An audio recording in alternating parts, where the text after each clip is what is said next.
क्या बच्चे वाकई नन्हे वैज्ञानिक होते हैं? चलिए आज देखते हैं कि कैसे एक बच्चा शून्य से लेकर अमूर्त चिंतन तक का सफर तय करता है। नमस्ते दोस्तों, स्वागत है आपका हमारे चैनल पर। आज हम मनोविज्ञान के सबसे महत्वपूर्ण टॉपिक जीन पियाजे का संज्ञानात्मक विकास का सिद्धांत को गहराई से समझेंगे। चाहे आप सी-टेट की तैयारी कर रहे हो या किसी भी राज्य की टेट परीक्षा की, यह वीडियो आपके कॉन्सेप्ट को पूरी तरह क्लियर कर देगा। तो चलिए बिना किसी देरी से शुरू करते हैं। जैसा कि आप स्क्रीन पर देख रहे हैं, यह स्लाइड हमारे आज के विषय का मुख्य आधार है। इसमें दर्शाया गया ग्राफिक यह बताता है कि कैसे एक बच्चे का मस्तिष्क अलग अलग ब्लॉक्स या सूचनाओं के माध्यम से विकसित होता है, जिसे पियाजे ने स्कीमा कहा है। यह स्लाइड विशेष रूप से सी-टेट, टेट और जी-सेट जैसी परीक्षाओं के लिए एक संपूर्ण मार्गदर्शिका के रूप में तैयार की गई है। इसमें हम न केवल पियाजे की 4 अवस्थाओं को देखेंगे, बल्कि अनुकूलन, आत्मसातीकरण और समायोजन जैसे कठिन शब्दों का भी बहुत सरल उदाहरणों के साथ समझेंगे। यह स्लाइड जीन पियाजे के परिचय और उनके द्वारा प्रतिपादित रचनावाद के मूल आधार को दर्शाती है। शिक्षक भर्ती परीक्षाओं जैसे सी-टेट की दृष्टि से यह भाग बहुत महत्वपूर्ण है, क्योंकि यह पियाजे के पूरे दर्शन की नींव रखता है। यहाँ इस स्लाइड में मुख्य बिंदुओं का विस्तार दिया गया है।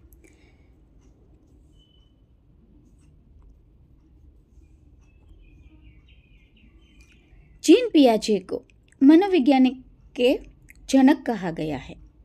वे स्विट्जरलैंड के रहने वाले थे।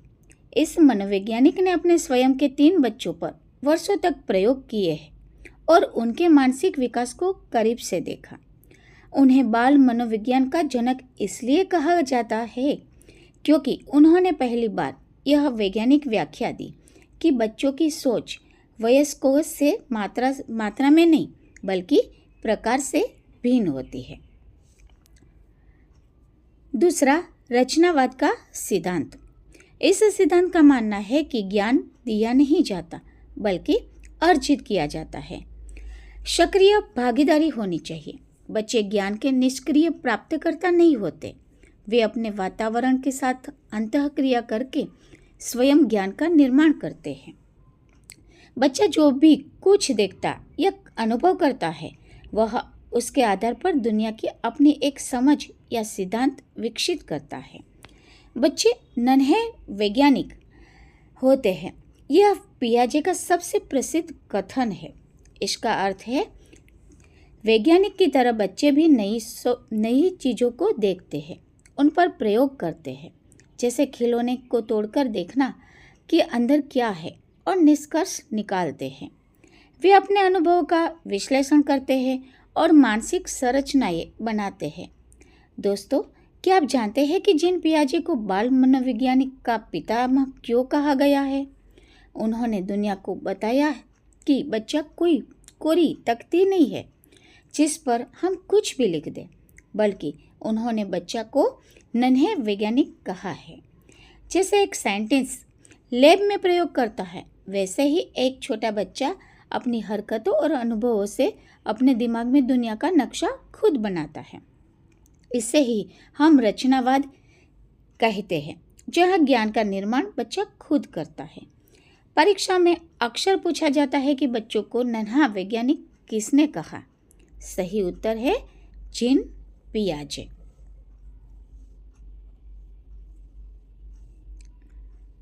यह स्लाइड पियाजे के सिद्धांत के सबसे महत्वपूर्ण स्तंभ स्कीमा की व्याख्या करती है। सरल शब्दों में यह हमारे दिमाग की वह लाइब्रेरी या फाइलिंग कैबिनेट है जिसमें हम जानकारी जमा करते हैं। यहाँ स्लाइड का विस्तृत वर्णन दिया गया है। स्कीमा क्या है?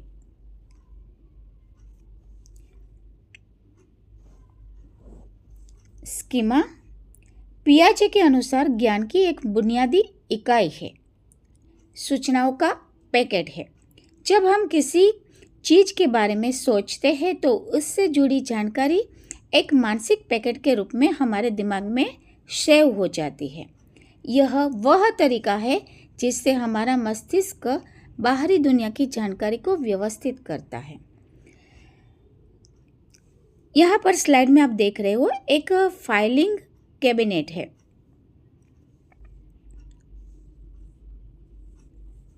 जैसे एक ऑफिस में हर विषय की अलग फाइल होती है, वैसे ही हमारे दिमाग में हर चीज़ जैसे कि माँ, भोजन, स्कूल, जानवर की एक अलग फाइल होती है।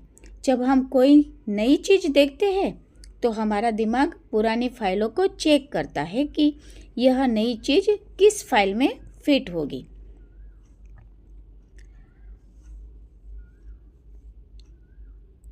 स्कीमा सूचनाओं का एक पैकेट या मानसिक संरचना है।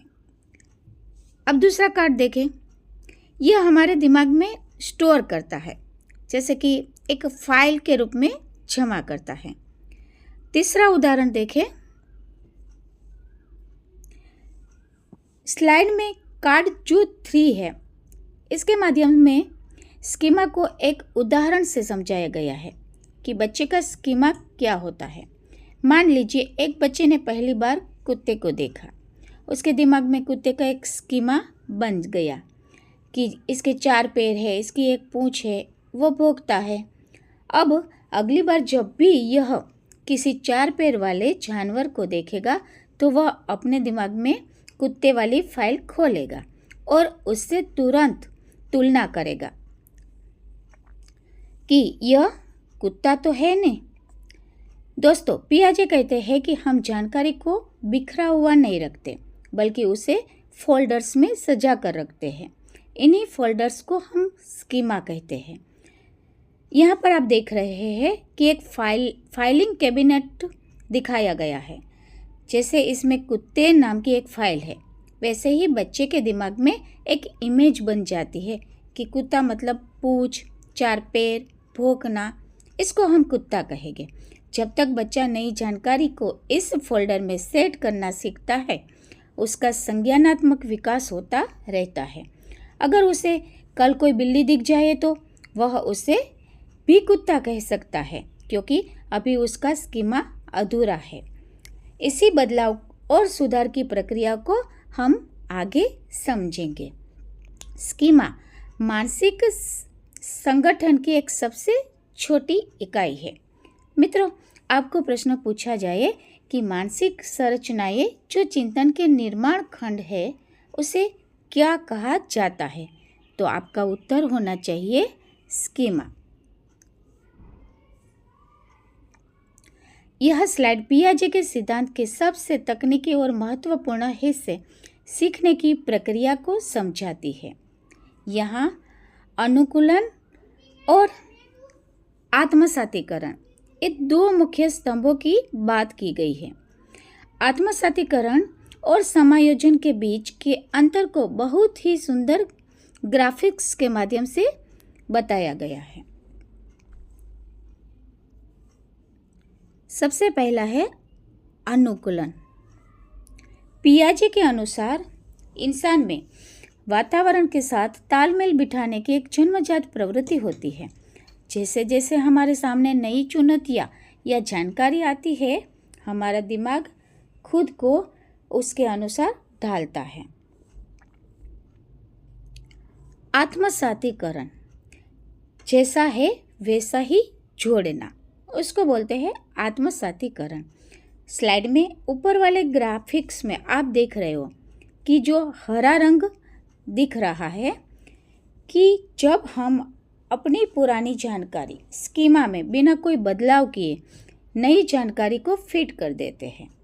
एक चौकोर खांचे में एक चौकोर ब्लॉक ही डाला जा रहा है, यानी जानकारी पहले से मौजूद ढांचे में आसानी से फिट हो गई है।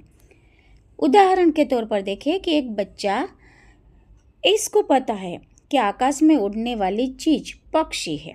उसने एक नया पक्षी जैसे कि तोता देखा तो उसे भी ये पक्षी कह देता है।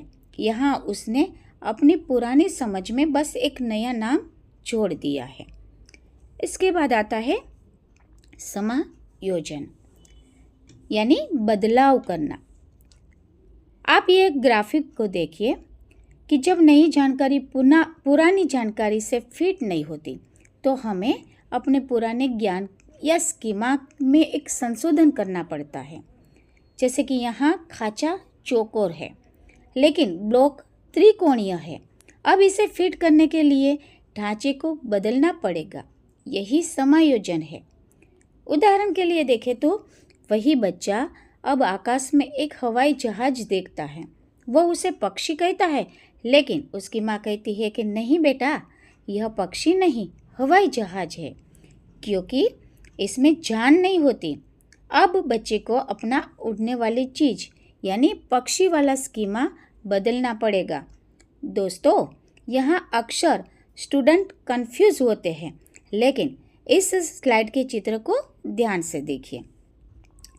आत्मसातीकरण तब है जब जानकारी पुरानी फाइल में बिना किसी बदलाव के फिट हो जाए, जैसे एक जैसे आकार का ब्लॉक।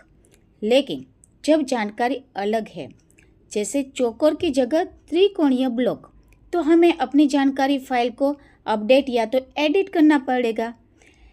इस एडिटिंग की प्रक्रिया को ही तो हम समायोजन कहते हैं।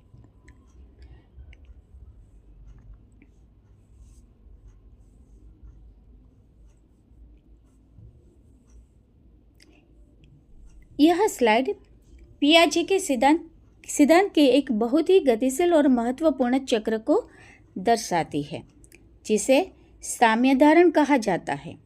यह वह मानसिक बैलेंसिंग एक्ट है जो हमें सीखने के लिए प्रेरित करता है।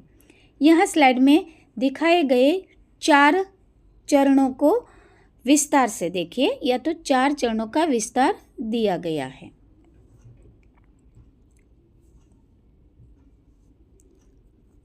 जिसमें साम्यधारण क्या है?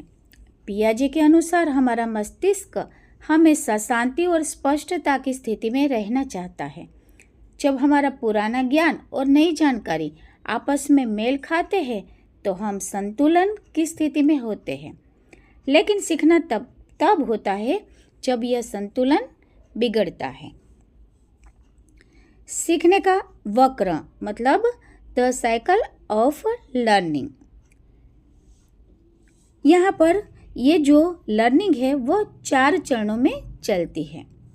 सबसे पहले नई जानकारी।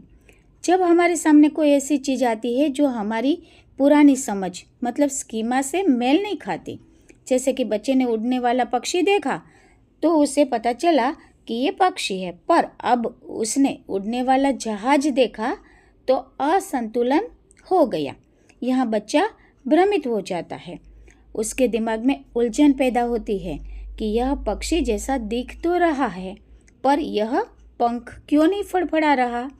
यह मानसिक बेचैनी ही बच्चे को नया ज्ञान खोजने के लिए प्रेरित करती है।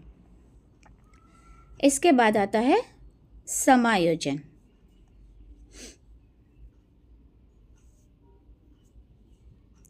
इस उलझन को दूर करने के लिए बच्चा अपने पुराने स्कीमा को बदलता है या नया स्कीमा बनाता है। वह सीखता है कि हर उड़ने वाली चीज पक्षी नहीं होती। फिर आता है संतुलन।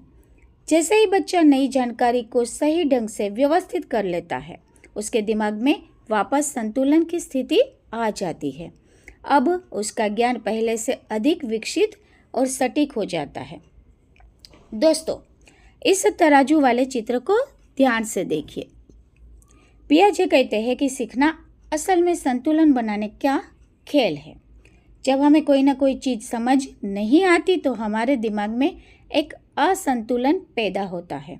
यह एक तरह की दिमागी खुजली है, जिसे शांत करने के लिए हमें नया रास्ता खोजना पड़ता है। जब हम अपने ज्ञान को अपडेट कर लेते हैं, समायोजन कर लेते हैं, तो वापस शांति यानी संतुलन मिल जाता है। इसी उतार चढ़ाव के माध्यम से बच्चा एक परिपक्व विचारक बनता है।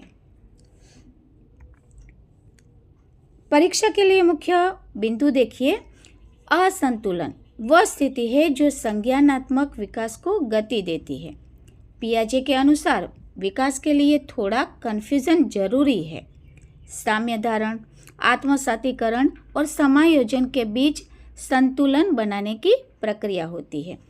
दोस्तों, आपको ये प्रश्न पूछा जाए कि बच्चे की वह स्थिति क्या कहलाती है जब उसका वर्तमान स्कीमा नई जानकारी को समझाने में विफल रहता है, तो आपका उत्तर होना चाहिए असंतुलन।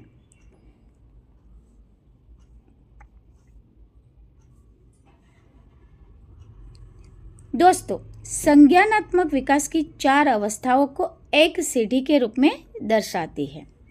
पियाजे का मानना था कि हर बच्चा इन चरणों से एक निश्चित क्रम में गुजरता है और कोई भी चरण छोटा या तो बड़ा नहीं हो सकता और एक भी चरण को वह छोड़ता भी नहीं है। दोस्तों, इस स्लाइड में दी गई संज्ञानात्मक सीढ़ी को ध्यान से देखिए। पियाजे कहते हैं कि जैसे हम बिना पहली सीढ़ी चढ़े चौथी पर नहीं पहुंच सकते, वैसे ही बच्चे का दिमाग भी स्टेप बाय स्टेप विकसित होता है।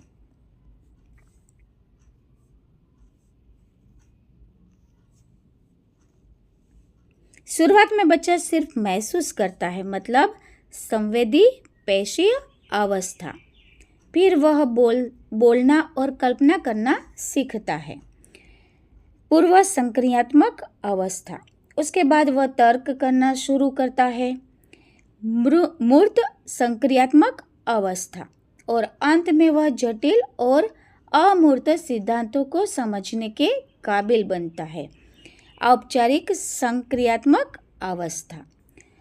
परीक्षा में मित्रों अक्सर इन अवस्थाओं की उम्र और उनकी खासियतों के ऊपर सवाल पूछे जाते हैं, जिन्हें हम विस्तार से समझने वाले हैं। तो याद रखें, पियाजे के अनुसार विकास असतत होता है क्योंकि यह अलग अलग चरणों या सीढ़ियों में चलता है। सबसे पहला है संवेदी पेशीय अवस्था। मित्रों, इस स्लाइड को ध्यान से देखिए। जीन पियाजे के संज्ञानात्मक विकास की ये पहली और आधारभूत अवस्था की व्याख्या करती है। स्पर्धात्मक परीक्षाओं में यह अक्सर पूछा जाता है। इस अवस्था में वस्तु स्थायित्व पर अक्सर प्रश्न पूछे जाते हैं, तो ध्यान से समझिए। आयु जन्म से 2 वर्ष तक। इस अवस्था में बच्चा शारीरिक रूप से अपने वातावरण के साथ अंतःक्रिया करता है। उसका ज्ञान, उसकी इंद्रियां देखना, सुनना, छूना और शारीरिक गतिविधियां पकड़ना, चूसना, लात मारना पर आधारित होती है। आँख, कान और हाथ ही उनके शिक्षक हैं। पियाजे का यह कथन बहुत प्रसिद्ध है। इसका अर्थ, इस उम्र में बच्चे के पास भाषा या तर्क नहीं होता, वह दुनिया को केवल अनुभव करके सीखता है। अगर वह किसी चीज़ को देख सकता है या छू सकता है, तभी वह उसके लिए ज्ञान है। इसीलिए स्लाइड में आँख, कान और हाथ के चित्र दिए गए हैं।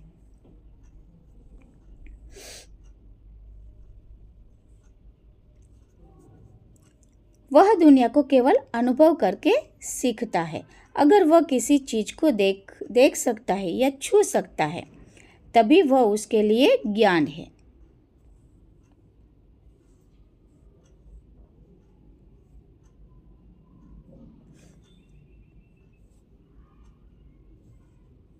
दूसरा है वस्तु स्थायित्व। यह इस अवस्था की सबसे बड़ी विशेषता है, जिसे इस स्लाइड के निचले हिस्से में दिखाया गया है। आप देखो कि बच्चा 0 से 8 महीने, बच्चे के लिए ये जो है कि मान लो कि उसके सामने एक खिलौना रखा है, फिर उसको हटा दिया जाता है, उसको हटाकर पीछे छुपा दिया जाता है, तो वह समझेगा कि खिलौना गायब हो गया है या खत्म हो गया है। अंत में 18 से 24 महीने के बच्चे में यह वस्तु स्थायित्व का गुण आ जाता है। अब वह जानता है कि भले ही गेंद चादर के नीचे छिपा दी गई है और दिखाई नहीं दे रही है, लेकिन वह यहीं मौजूद है। वह सक्रिय रूप से उसी छिपी हुई वस्तु को खोजने की कोशिश करता है। दोस्तों, पियाजे की पहली जो स्टेज है संवेदी पेशीय अवस्था, इसे याद रखने का सबसे आसान तरीका है बच्चे की ज्ञानेंद्रिया। 2 साल तक बच्चा अपनी आँखों से देखकर, कानों से सुनकर और हाथों से चीज़ों को पकड़कर सीखता है। इसी स्टेज में एक जादुई बदलाव आता है जिसे हम वस्तु स्थायित्व कहते हैं। पहले बच्चे के लिए जो चीज़ आँखों के सामने नहीं होती थी उसका अस्तित्व नहीं था, लेकिन धीरे धीरे उसे समझ में आने लगा है कि चीज़ें गायब नहीं होती है, सिर्फ छिप जाती है। अगर आप अपना चेहरा हाथों से ढक लेते हैं तो वह जानता है कि आप वहीं हो। परीक्षा में सीधा सवाल आता है कि वस्तु स्थायित्व किस अवस्था की विशेषता है, तो आपका जवाब होना चाहिए संवेदी पेशीय अवस्था।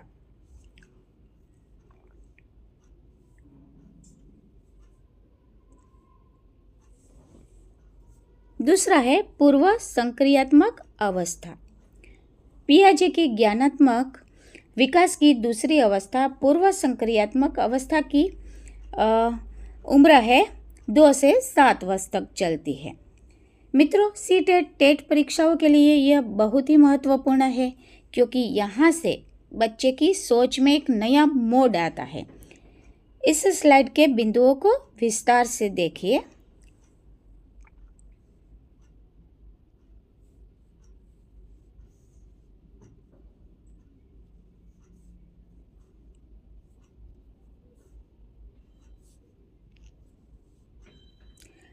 प्रतीकात्मक सोच। अब बच्चा चीज़ों को शब्दों और चित्रों से समझना शुरू कर देता है।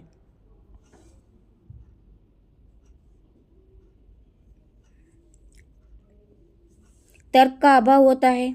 बच्चा सोचना तो शुरू करता है, लेकिन उसके पीछे लॉजिक नहीं होता है। इसीलिए इसे संक्रिया से पहले कहा जाता है।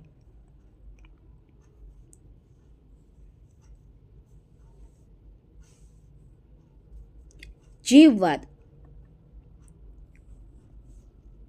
चित्र में देखो, एक बच्चा टेडी बियर को पट्टी लगा रहा है। यह जीववाद को दर्शाता है। निर्जीव वस्तुओं जैसे कि गुड़िया, बादल, पत्थर को सजीव समझना और यह मानना कि उनमें भी भावनाएं और उद्देश्य है। गुड़िया को चोट लग गई, पंखा थक गया है, अब बंद कर देना चाहिए, या तो सूरज मुझे देख रहा है, यह सारे जीववाद के उदाहरण है। उसके बाद है अहम केंद्रित व्यवहार। बच्चा आईने में खुद को देख रहा है और मैं सोच रहा है। यह पियाजे का एक बहुत ही प्रसिद्ध संप्रत्यय है। बच्चा यह समझने में असमर्थ होता है कि दूसरे लोग दुनिया को उसके नज़रिए से अलग देख सकते हैं। वह सोचता है कि पूरी दुनिया वैसे ही देख रही है जैसा कि वह खुद महसूस करता है। उदाहरण के तौर पर देखिए, यदि बच्चे को कोई कार्टून पसंद है तो वह मानेगा कि उसके माता पिता को भी कार्टून उतना ही पसंद रहा होगा। दोस्तों, अब हम पियाजे की दूसरी और सबसे दिलचस्प जो स्टेज है वहाँ पर खड़े हैं। यहाँ पर बच्चा भाषा तो सीख जाता है, लेकिन उसका दिमाग कुछ अजीब और प्यारी गलतियाँ करता है। आपने देखा होगा कि बच्चे अपनी गुड़िया को खाना खिलाती है, या तो फर्श को मारते हैं, या तो कहीं पर भी गिरकर बच्चे को चोट लग जाए तो उसे लगता है कि उसमें भी जीव है। ये निर्जीव चीज़ों को भी जीवित मानने लगती है। और सबसे बड़ी बात तो ये है कि बच्चा स्वार्थी तो नहीं होता है, लेकिन अहम केंद्रित हो जाता है। बस उसका दिमाग भी इतना ही विकसित नहीं हुआ होता है कि दूसरों का भी पॉइंट देखना चाहिए, दूसरों की भी बात समझनी चाहिए। मित्रों, परीक्षा में अक्सर सवाल आता है कि जब बच्चा सोचता है कि सब उसे ही देख रहे हैं तो यह कौन सी स्थिति है। तो जवाब आपका होना चाहिए अहम केंद्रित सोच की स्थिति।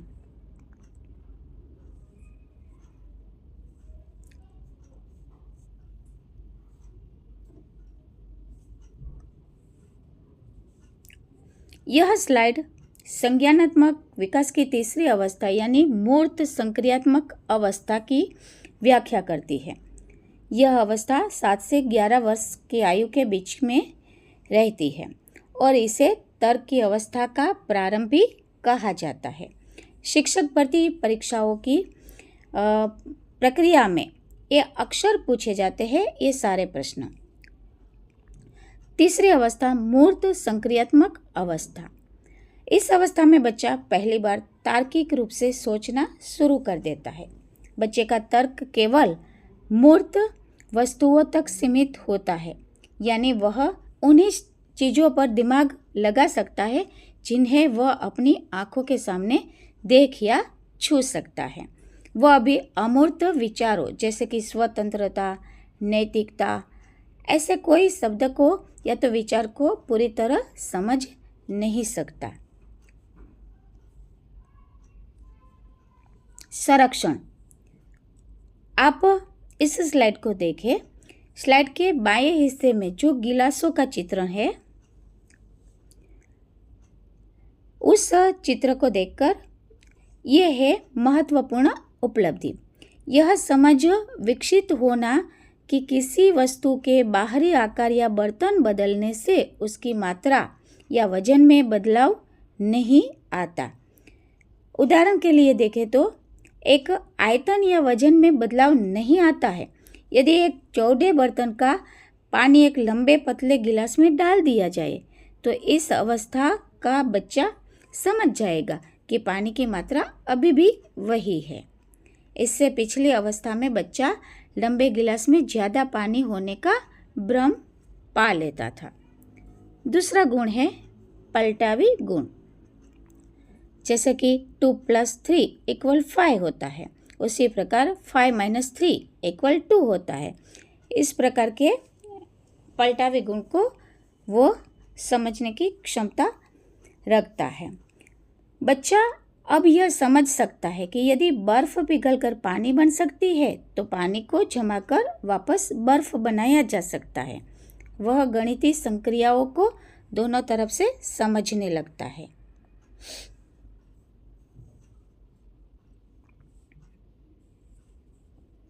बच्चा वर्गीकरण करने लगता है, क्रमबद्धता आ जाती है।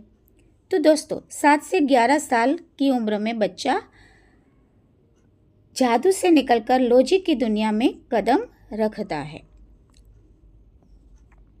पहली बार बच्चा संरक्षण को समझने लगता है। अब उसे बेवकूफ़ बनाना मुश्किल है। वह जानता है कि जूस चाहे लंबे गिलास में दो या चौड़े कटोरे में, मात्रा तो बराबर ही रहने वाली है। पलटावी गुण को समझने लगता है, यानी कि उसका दिमाग अब आगे और पीछे दोनों तरफ से सोचना सीख जाता है। याद रखिए मित्रों, यहाँ तर्क तो है लेकिन सिर्फ उन चीज़ों के लिए जो उसके सामने मौजूद है। मित्रों, अगर प्रश्न आए कि बच्चे में तर्क यानी लॉजिक की शुरुआत कब होती है, तो जवाब होना चाहिए मूर्त संक्रियात्मक अवस्था में।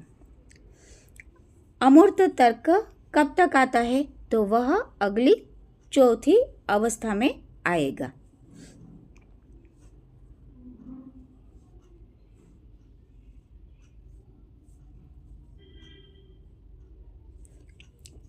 यह स्लाइड जीन पियाजे के संज्ञानात्मक विकास की सिद्धांत की अंतिम और चौथी अवस्था औपचारिक संक्रियात्मक अवस्था को समझाती है। यह अवस्था 11 वर्ष से शुरू होकर वयस्क तक चलती रहती है, जहां मानव बुद्धि अपने सबसे परिपक्व और जटिल रूप में पहुंचती है। यहाँ जो दिया गया है ये सारे संप्रत्ययों को समझिए।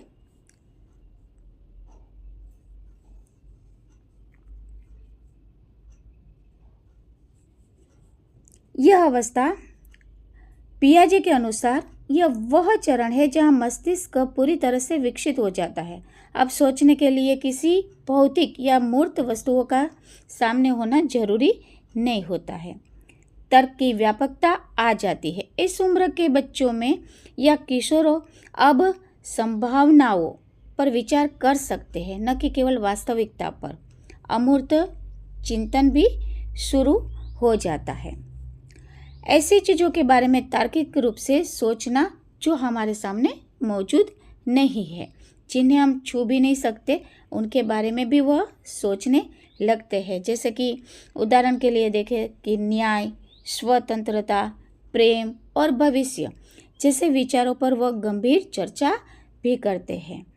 जटिल बीजगणितीय समीकरणों को हल करना, ये सब कुछ अमूर्त प्रतीक है। इस अवस्था की सबसे बड़ी पहचान है परिकल्पना बनाना, यानी हाइपोथेसिस बनाना। किसी समस्या को सुलझाने के लिए पहले तो एक अनुमान लगाता है, अगर मैं ऐसा करूं तो क्या होगा। जैसे एक वैज्ञानिक प्रयोग करता है, वैसे ही किशोर अब क्रमबद्ध तरीके से समस्याओं का समाधान निकालते हैं। वे सभी संभावित कारणों पर विचार करते हैं और फिर उन्हें एक एक करके टेस्ट भी करते हैं।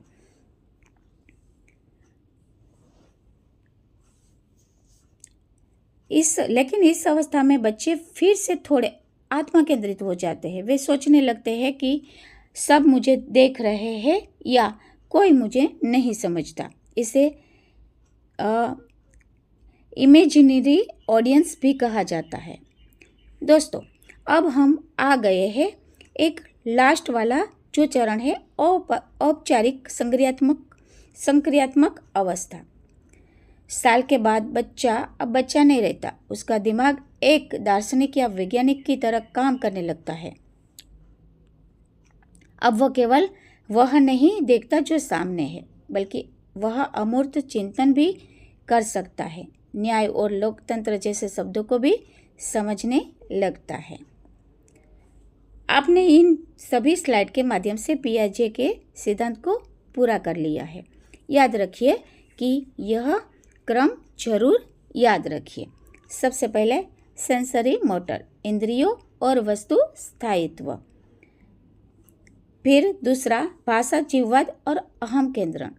फिर मूर्त संक्रियात्मक अवस्था, संरक्षण और पलटावी सोच। और लास्ट में औपचारिक संक्रियात्मक अवस्था, अमूर्त चिंतन और वैज्ञानिक तर्क।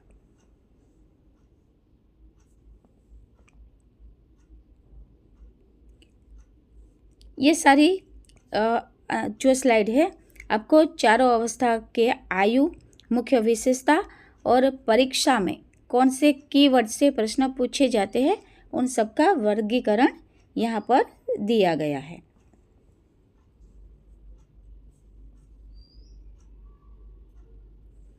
पियाजे के सिद्धांत का शैक्षिक महत्व क्या है? पियाजे के सिद्धांत के शैक्षिक महत्व को एक मंदिर के 3 मजबूत स्तंभों के माध्यम से दर्शाया गया है। यह शिक्षक भर्ती परीक्षाओं में सबसे महत्वपूर्ण और व्यवहारिक हिस्सा है, क्योंकि यह बताता है कि एक शिक्षक को कक्षा में पियाजे के सिद्धांतों को कैसे लागू करना चाहिए।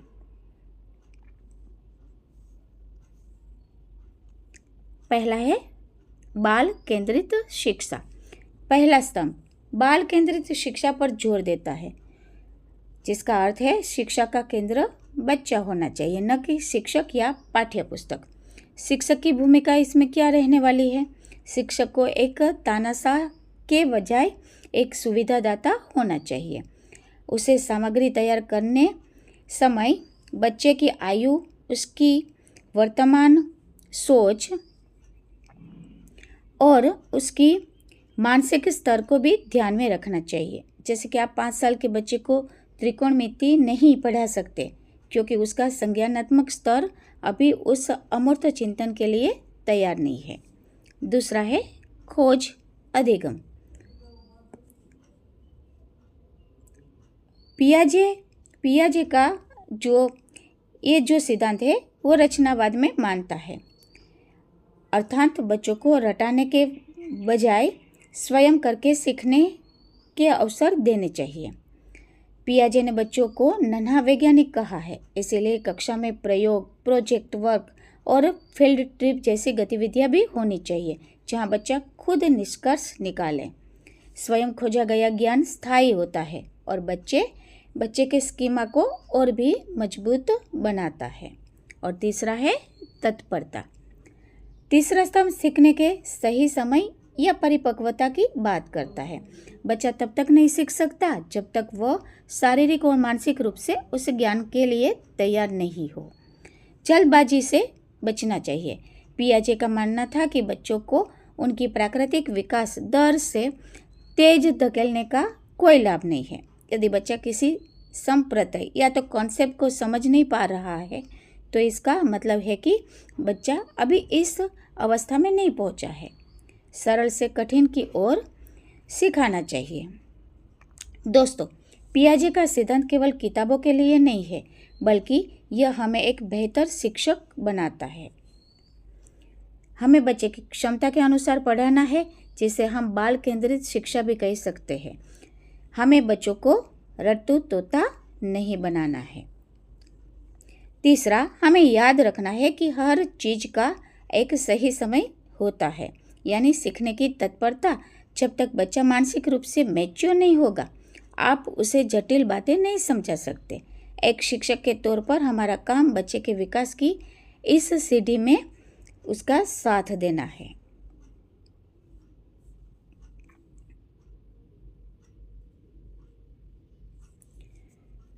आपने पियाजे के सिद्धांत के परिचय, बुनियादी कॉन्सेप्ट, स्कीमा, अनुकूलन, विकास की 4 अवस्थाओं और अंत में इसके शैक्षिक महत्व को विस्तार से समझ लिया। यह पूरा मास्टर कोर्स आपकी परीक्षा के लिए एक संपूर्ण गाइड के रूप में उपयोगी होगा। जीन पियाजे के पूरे दर्शन का जो सार प्रस्तुत करती है ये लास्ट वाली स्लाइड। यह स्लाइड एक शिक्षक के वास्तविक कर्तव्य और परीक्षा के दृष्टिकोण से सबसे महत्वपूर्ण शिक्षण दर्शन को रेखांकित करती है। पियाजे के अनुसार शिक्षक एक सृजनकर्ता या सूचना देने वाला नहीं है, बल्कि एक सुविधादाता है। ज्ञान थोपना नहीं है, इसका मतलब है कि रटन पद्धति से छुटकारा लेना है। व्याख्यान पद्धति नहीं होनी चाहिए, पियाजे के सिद्धांतों के खिलाफ है।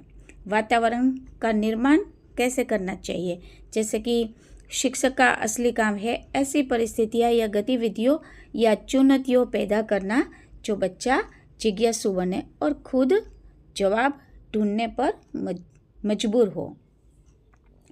पियाजे मानते थे कि जब बच्चा खुद प्रयोग करता है और असफल होकर फिर सीखता है, तभी उसका संज्ञानात्मक विकास सही मायने में होता है। दोस्तों, आज की पूरी चर्चा का सार इस एक वाक्य में छिपा है। शिक्षक का काम ज्ञान थोपना नहीं है, बल्कि उस वातावरण का निर्माण करना है जहां बच्चा स्वयं ज्ञान की खोज कर सके। पियाजे हमें सिखाते हैं कि हर बच्चा अपनी गति से सीखता है और वह अपनी दुनिया का निर्माण खुद करता है। एक शिक्षक के तौर पर हमारा काम बस उसे सही अवसर और सही माहौल देना है। मुझे उम्मीद है कि जीन पियाजे का यह सिद्धांत अब आपको न केवल समझ में आया होगा, बल्कि आपकी सारी परीक्षाओं के लिए आपका आत्मविश्वास और भी बढ़ा देगा।